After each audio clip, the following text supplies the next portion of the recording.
Yes. Good morning, children. Fourth class. We have completed पहेलिया lesson. पहेलिया lesson complete हो गया ना? Textbook में लिखे, classwork में लिख लिए. Now come to the new lesson. संतवाणी. संतवाणी.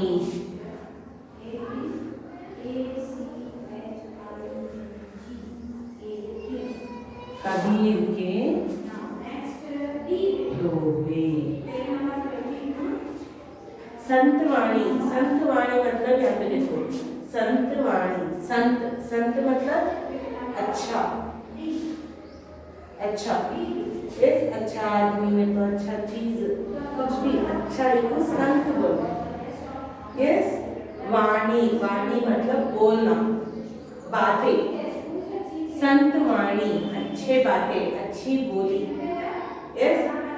देखो अब हमारे पास पद्याలు रहते, తెలుగు में పద్యాలు ఉంటాయా? మంచి మంచి పాటలు చెప్తారా పద్యాల్లో? वैसा हिंदी में दोहे.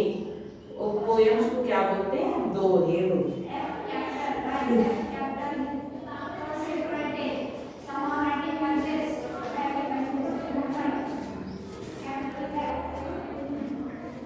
देखो संतवाणी.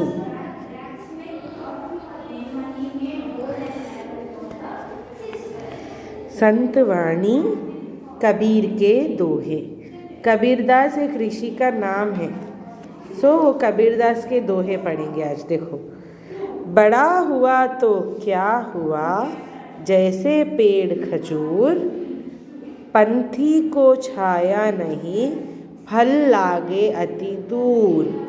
देखो फिर से, बड़ा हुआ तो क्या हुआ, जैसे पेड़ खजूर, पंथी को छाया नहीं, फल लगे अति दूर. देखिए पहला दोहा मतलब पहला पद्य. अब मैं इसको आपको एक्सप्लेन करते हूँ. बड़ा हुआ तो क्या हुआ. पहला पोएम, बड़ा हुआ तो क्या हुआ, जैसे पेड़ खजूर. खजूर का पेड़ देखिए, ईतप, ईतप वाला चाहिए. डेट्स का ट्री कभी देखिए कैसा रहता वो? ऐसा स्ट्रेट रहता, लंबा रहता और ऐसे रहते लीव्स उसके. यस. यहाँ एक, यहाँ एक.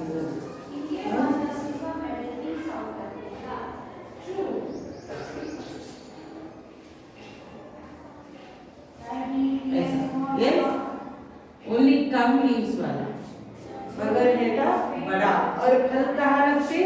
यहाँ पे बैग में रखते फल.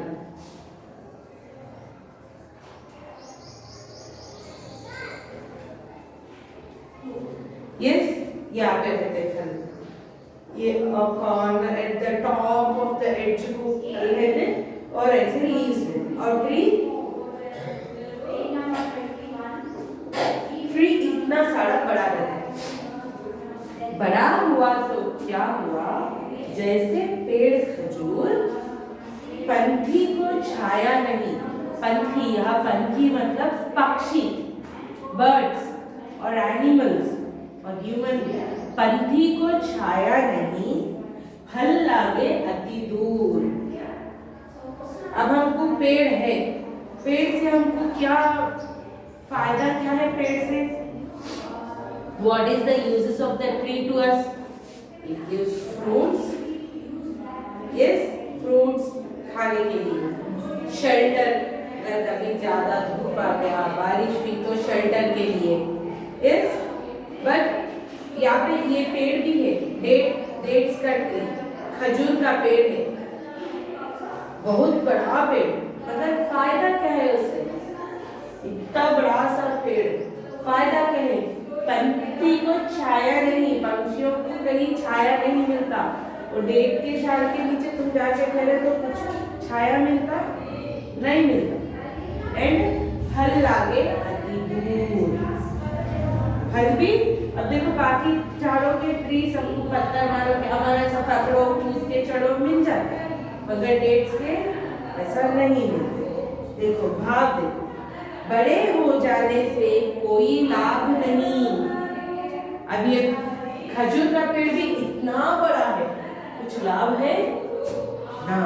बड़े हो जाने से कोई लाभ नहीं, घर परिवार का काम आना चाहिए।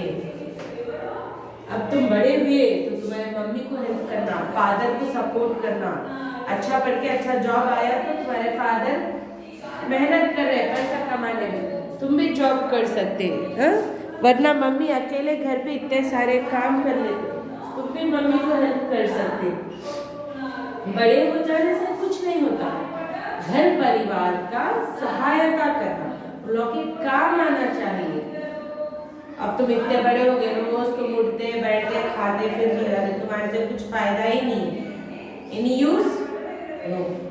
अब तुम रोज उठे, फिर मम्मी अकेले काम कर ले रहे, मम्मी को हेल्प करना, तुम अपने आप जल्दी जल्दी तैयार हो जाना, अपने आप जल्दी जल्दी स्पीड तुम अपना तैयार हो जाना। ठीक उसी तरह जिस तरह खजूर का पेड़ बहुत लंबा होता है, जैसे खजूर का पेड़ बहुत लंबा होता है, मैं बोले ना ऑलरेडी बहुत लंबा होता है, लेकिन भूखे को फल और थका हुआ मनुष्य को विश्राम का छाव नहीं मिलता। अगर हम थक गए, धूप से थक गए, अम्मा यहाँ पे ट्री है, ट्री के नीचे साए में अच्छे से बैठेंगे बोले तो खजूर के पेड़ के नीचे कुछ शेल्टर मिलता नहीं मिलता।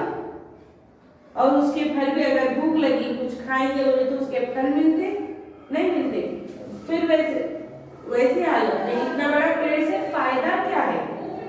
कोई भी ऐसा ही सोचता है। यस, कोई भी ऐसा ही सोचता है, इतना बड़ा पेड़ से फायदा क्या है? वैसा ही तुम भी बड़े हो जाने से कुछ फायदा नहीं है, किसी के काम आना, अपने घर परिवार अपने माँ बाप के लिए काम आना। अगर कुछ जरूरत आई तो तुम उन लोगों के लिए हाँ मैं हूँ बोल के तुम काम आना उन लोगों के लिए, बगैर काम के। अब खजूर का पेड़ भी इतना लंबा, ना तो किसी को छाव दे सकता और ना ही फल दे सकता। ऐसा ना समझ में आया बच्चों? देखो और एक बार मैं पढ़ते,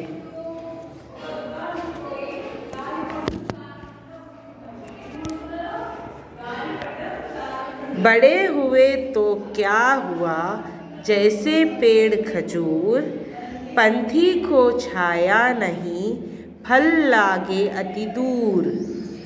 बड़े हो जाने से कोई लाभ नहीं, घर परिवार का काम आना चाहिए। ठीक उसी तरह जिस तरह खजूर का पेड़ बहुत लंबा होता है, लेकिन भूखे को फल और थका हुआ मनुष्य को विश्राम का छांव नहीं मिलता।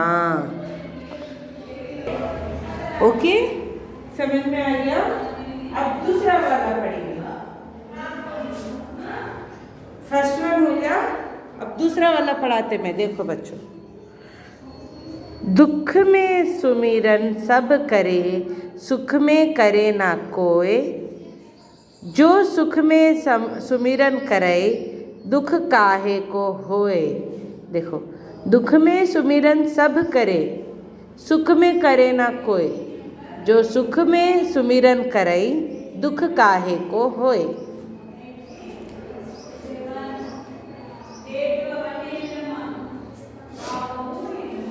देखो, दुख मतलब बाधा, कष्टम। हम दुखी रहना, उदास रहना, हमारे पे कुछ मुसीबत आए तो ही हम दुखी रहते हैं।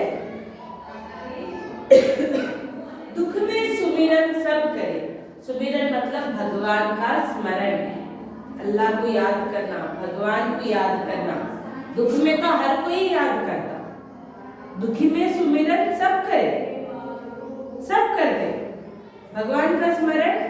अगर हम दुख है, हमारे पे कुछ मुसीबत आई, अल्लाह, हम नमाज पढ़ते थे, अल्लाह हमको ये मुसीबत से दूर कर दो। अगर हमको कुछ कष्ट आया, हम सीधे सीधे भगवान के पास जाते, भगवान को नमस्कार करते और बोलते, अपनी विनती करते, पूजा करते, भगवान मेरे को ये कष्ट से दूर कर दो। इस दुख में हर कोई भगवान का स्मरण करता, सुख में करे ना काय, कोई भी नहीं करता। सुख में करे ना कोई भी अब हम हैप्पी है, हमारे पास बहुत सारा पैसा है, हैप्पी है, अच्छे से है, तो कोई भगवान को याद करता नहीं करता। अगर वही मोमेंट में हमको कुछ दुख आ गया, कष्ट आ गया, मुसीबत आ गई, तो फौरी पहले चले जाते मंदिर या भगवान के पास चले जाते। यस, दुख में स्मरण, दुख में भगवान का स्मरण सब करे, मगर सुख में करे ना कोई, सुख में कोई नहीं करता। जो सुख में सुमिरन करे, जो सुख में भी भगवान का स्मरण करते रहे, तो दुख काहे को होए। अगर हम सुख में भी भगवान का स्मरण करते रहे, तो आखिर दुख होने की जरूरत ही क्या है। मतलब इसका मतलब ये, हम हमेशा चाहे दुख होने, दुख में तो हम स्मरण करते ही भगवान, सुख में भी भगवान को याद करना चाहिए, उनका शुक्रिया अदा करना। अल्लाह तुम हमको इतना खुशी से रख रहे, शुक्र है। हम भगवान के सामने हाथ जोड़ना, भगवान तुम ही हमको इतने खुशी से रख रहे, उसका बहुत बहुत धन्यवाद। सिर्फ दुख में ही नहीं, सुख में भी भगवान को याद करना। देखो फिर से पढ़ाते मैं, देखो। दुख में सुमिरन सब करे, सुख में करे ना कोय। जो सुख में सुमिरन करई, दुख काहे को होए। देखो, दुख में भगवान का स्मरण करते हैं, सुख में भगवान को भूल जाते हैं। सुख में अगर भगवान का स्मरण करेंगे तो दुख नहीं मिलते। तो वही बोल रही